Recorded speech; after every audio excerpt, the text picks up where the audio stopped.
Stop. Because you talk when I tell you to talk. Otherwise, you shut your mouth. You are lying to the court right now. It's easy to see. You are lying to the court. No, simple question. Does he pay $500 a month that you wrote down on this sheet, or does he not? The answer is no, he does not. Stop trying to lie to the court, or I will hold you in contempt and you could be sanctioned with jail. All right, Zebedee Shaddis. And who are you, ma'am? I am Zebedee's sister and his Social Security representative payee. Oh, he doesn't have any money beyond that, and I'm the person well. I get to make that paying. decision, so that's my choice, my discretion, my decision. And I'll only allow you to sit there because you are his PR or payee, but otherwise, only attorneys are allowed beyond end up parties beyond that. We will go on the record in the matter 13 CF 132, State of Wisconsin versus Zebedee Shaddis. The state appears through Department of Correction agent Gretchen Anibis. We have Mr. Shaddis appearing in person without counsel. His sister makes an appearance with him. She is the payee for his, I believe, Social Security. What is your name? Naomi Shaddis.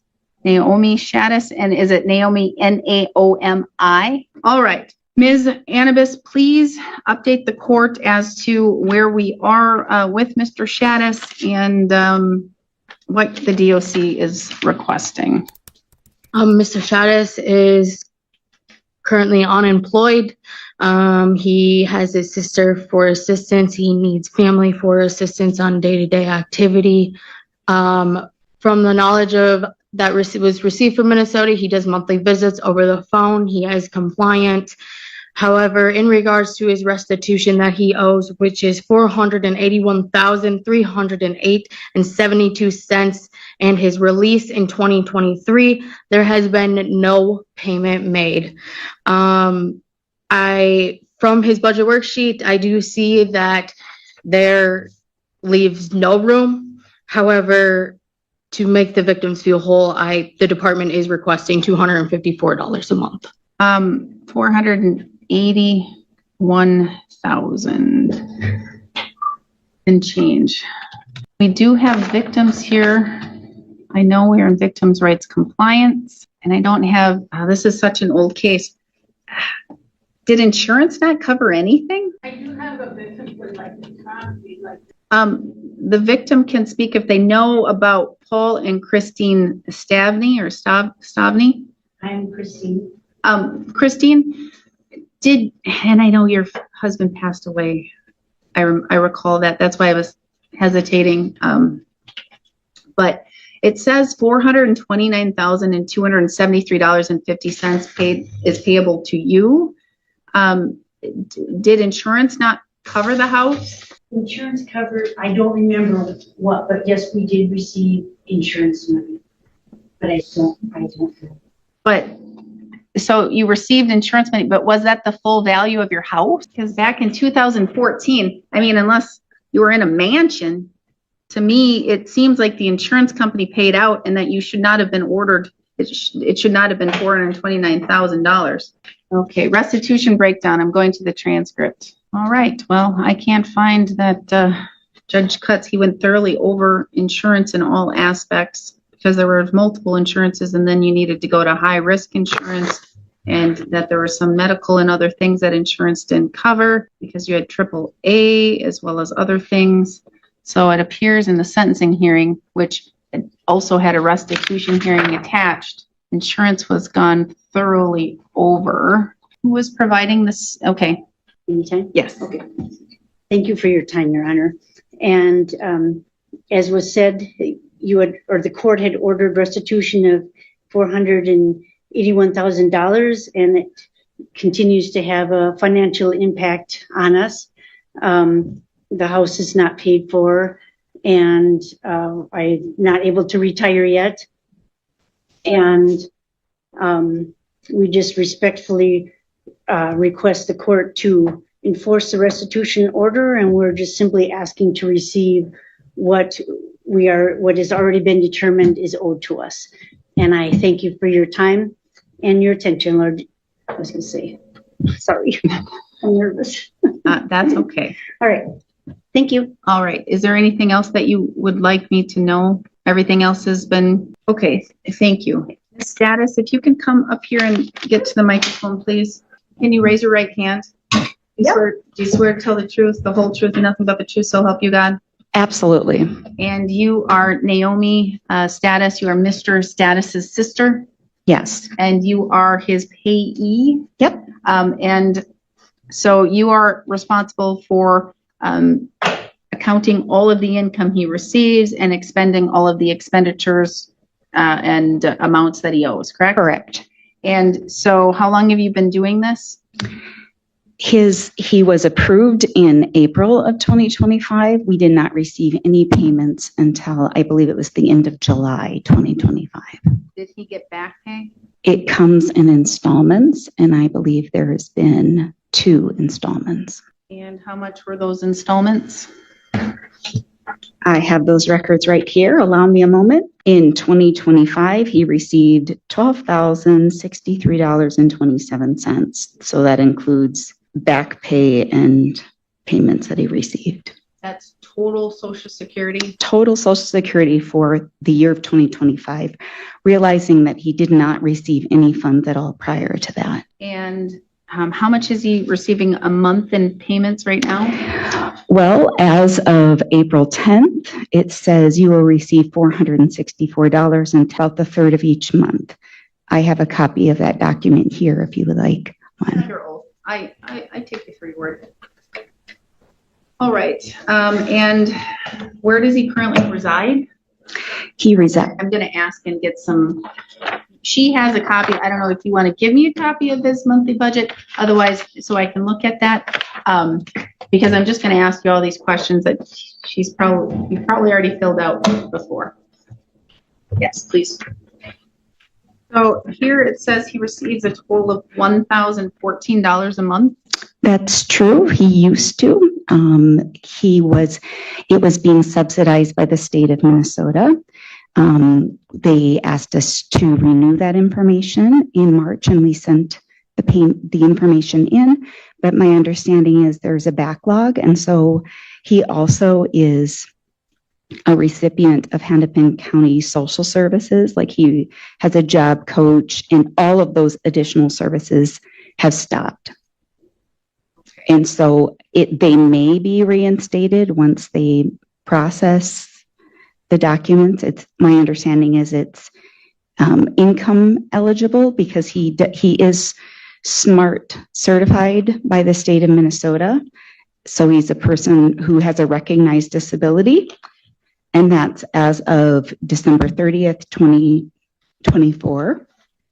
And it's good until May 31st, 2027.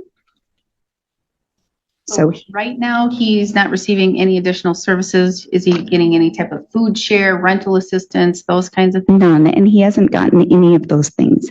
And beyond his Social Security disability payments. At this point, the hearing takes a dramatic turn.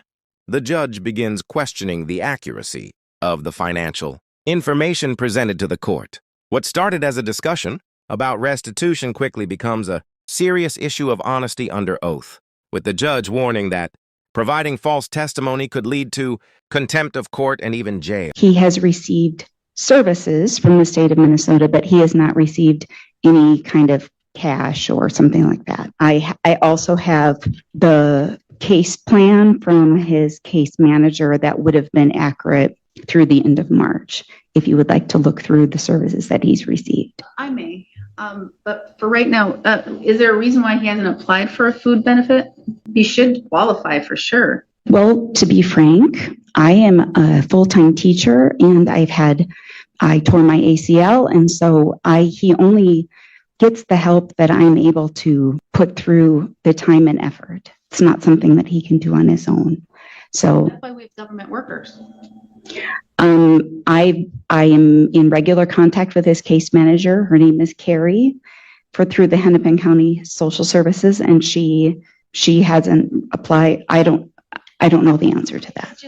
It just makes me question, because I practiced law in Minnesota for over 10 years. Plus, I know Minnesota versus Wisconsin. They have far better resources and far better benefits for people who are in need. And it's just very surprising that even on a $1,014 a month, let's just say he still gets that he's not eligible for food assistance or housing assistance or those types of things. He works, he volunteers. It's an unpaid position, but at a food shelf every week, and they have what they call bonus.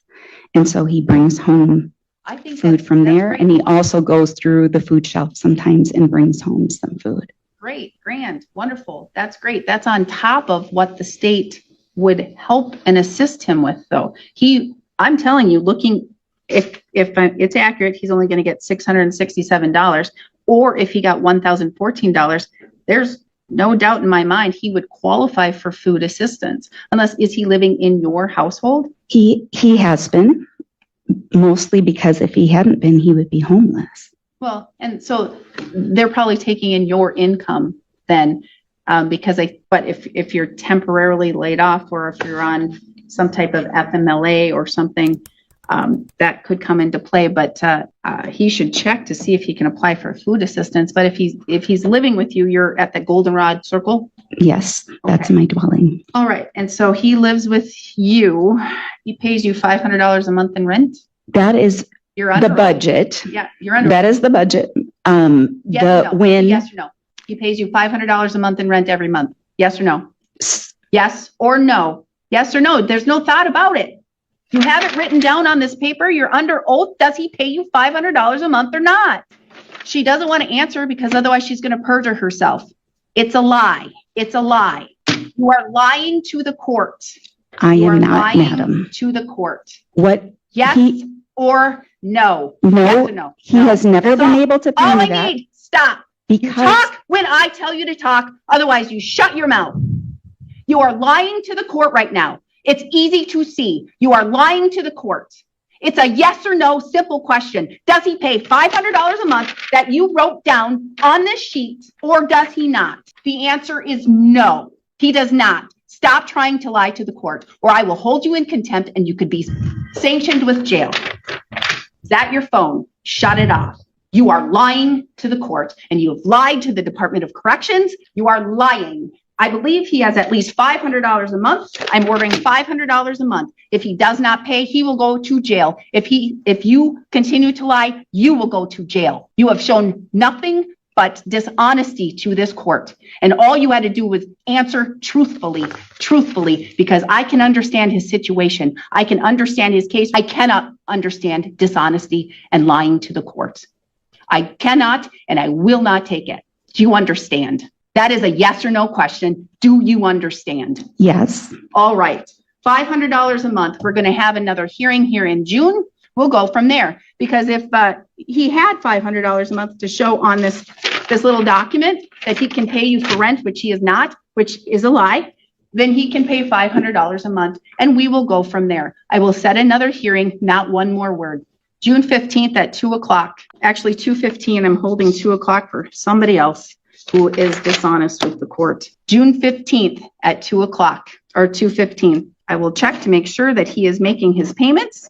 I will put you, if you decide to come again, I will put somebody under oath so that they know that they face perjury and contempt of the court, which could be a crime, under oath, so that I can get real and accurate and true information. And what I'm going to order then too is I want to see his banking account records.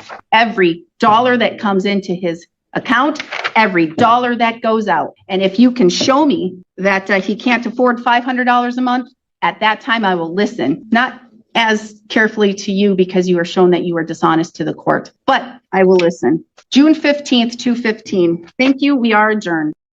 In the end, the judge ordered the defendant to pay $500 per month toward restitution and scheduled another hearing to review the financial records. The court made it clear that honesty and transparency are essential in every legal proceeding. If you enjoyed this real courtroom case, don't forget to like the video, share your thoughts in the comments, and subscribe for more courtroom stories and legal updates.